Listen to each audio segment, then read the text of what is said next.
معاشرتی برائیوں میں سے ایک بہت بڑی برائی جو بڑی کثرت کے ساتھ لوگوں کی جہالت اور لا علمی اور دین سے دوری کی وجہ سے ان میں بڑی کثرت کے ساتھ یہ برائی پھیل رہی ہے، وہ یہ ہے کہ لوگ بلا سوچے سمجھے جو ہیں تھانے میں، کچہریوں میں، اپنے نجی معاملات میں وہ جھوٹی قسمیں اٹھا دیتے ہیں۔ جھوٹ بولنا تو ویسے عام حالات میں بھی کبیرہ گناہ ہے، اور پھر اللہ تعالیٰ کا نام لے کر، اس عظیم شہنشاہ اور احکم الحاکمین کا نام لے کر اگر بندہ جھوٹ بولے تو اس کا آخرت میں انسان پہ بڑا سخت وبال ہے۔ یہ اصل میں قرآن مجید فرقان حمید میں اللہ رب العزت نے یہ بیان کیا ہے کہ یہ منافقین کا دأب اور طریقہ ہے۔ چنانچہ سورۃ التوبہ میں اللہ تبارک و تعالیٰ نے منافقین کی یہ روش بیان فرمائی۔ آیت نمبر 42 کے اندر ارشاد فرمایا وَسَيَحْلِفُونَ بِاللَّهِ، ان قریب وہ اللہ کی قسمیں اٹھائیں گے، یعنی جھوٹی قسمیں اٹھائیں گے۔ لَوِ اسْتَطَعْنَا لَخَرَجْنَا مَعَكُمْ، کہ اگر ہمارے اندر طاقت ہوتی تو ہم ضرور تمہارے ساتھ نکلتے، یعنی تبوک کے موقع پر۔ يُهْلِكُونَ أَنفُسَهُمْ، اللہ نے فرمایا وہ اپنے آپ کو ہلاک کر رہے ہیں۔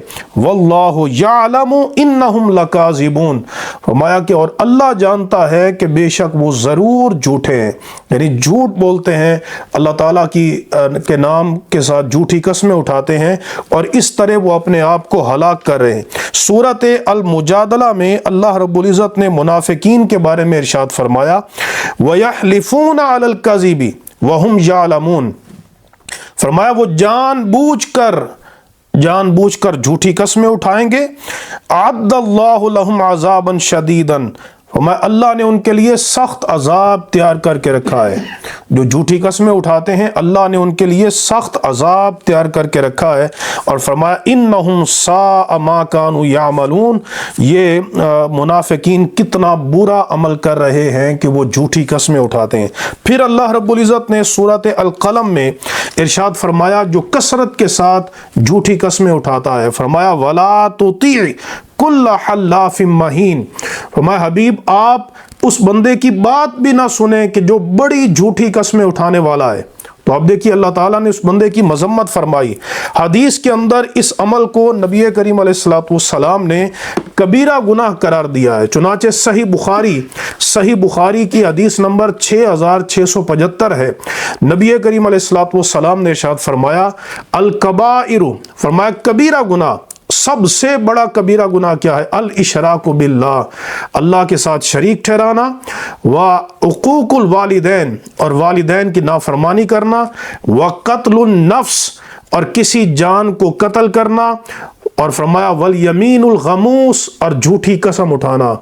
آپ دیکھیے شرک جیسے گناہ کے ساتھ اور قتل جیسے گناہ کے ساتھ نبی کریم علیہ السلام نے جھوٹی قسم کو بیان فرمایا ہے۔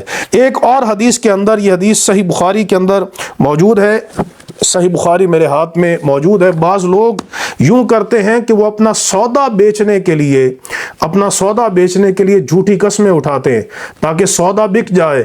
اب اس میں سودا تو بک جائے گا لیکن حضور نے فرمایا برکت نہیں رہے گی۔ چنانچہ حضرت ابو ہریرہ رضی اللہ تعالیٰ عنہ روایت کرتے ہیں، فرماتے ہیں کہ میں نے رسول اللہ صلی اللہ تعالیٰ علیہ وسلم کو فرماتے ہوئے سنا الحلف، فرمایا کہ جو قسم ہے منفقۃ للسلعۃ، اس سے سودا تو بک جاتا ہے لیکن فرمایا ممحقۃ للبرکۃ، اس سے برکت ختم ہو جاتی ہے۔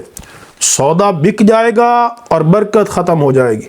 اور بعض اوقات بندہ تھانے میں، کچہری میں، جج کے سامنے، قاضی کے سامنے جھوٹا حلف اٹھاتا ہے تاکہ اس کے ذریعے کسی کا مال ناجائز طریقے سے حاصل کرے۔ یہ دوہرا جرم ہے کہ اللہ تعالیٰ کے نام کو بھی اپنے مذموم اور غلط مقاصد کے لیے استعمال کر رہا ہے، اور مسلمان بھائی کا مال ناجائز طریقے سے حاصل کر رہا ہے۔ اس کی بڑی سخت وعید ہے۔ حضرت عبداللہ بن مسعود رضی اللہ تعالیٰ عنہ روایت کرتے ہیں، صحیح بخاری کی حدیث نمبر 2356 ہے کہ نبی کریم علیہ السلام نے ارشاد فرمایا من حلف علی یمین، جس بندے نے جھوٹی قسم اٹھائی یقتطع بها مال امرئ هو علیہ فاجر، فرمایا کہ اس نے وہ جھوٹی قسم اس لیے اٹھائی تاکہ مسلمان کا مال ناجائز طریقے سے لے۔ نبی کریم علیہ السلام نے فرمایا لقی اللہ وہو علیہ غضبان، وہ بندہ جب اللہ سے ملے گا موت کے وقت تو اللہ رب العزت اس پہ بڑا غضبناک ہوگا۔ یہ غضبان فعلان کے وزن پر یہ صیغہ ہے، اور اس میں بڑی کثرت، معنی کی بڑی کثرت اور اس کا بڑا مبالغہ پایا جاتا ہے، یعنی اللہ تبارک و تعالیٰ اس بندے پہ بڑا غضبناک ہوگا کہ جس نے کسی مسلمان کا مال ناجائز طریقے سے حاصل کرنے کے لیے اس نے اللہ تعالیٰ کے نام کا سہارا لیا اور جھوٹی قسم اٹھائی۔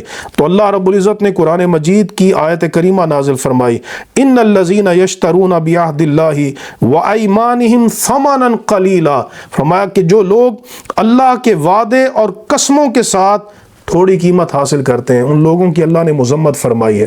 اللہ تبارک و تعالی ہمیں اس طرح کی مذموم کاوشوں سے ہمیں اللہ رب العزت محفوظ فرمائے۔ وآخر دعوانا ان الحمد للہ رب العالمین۔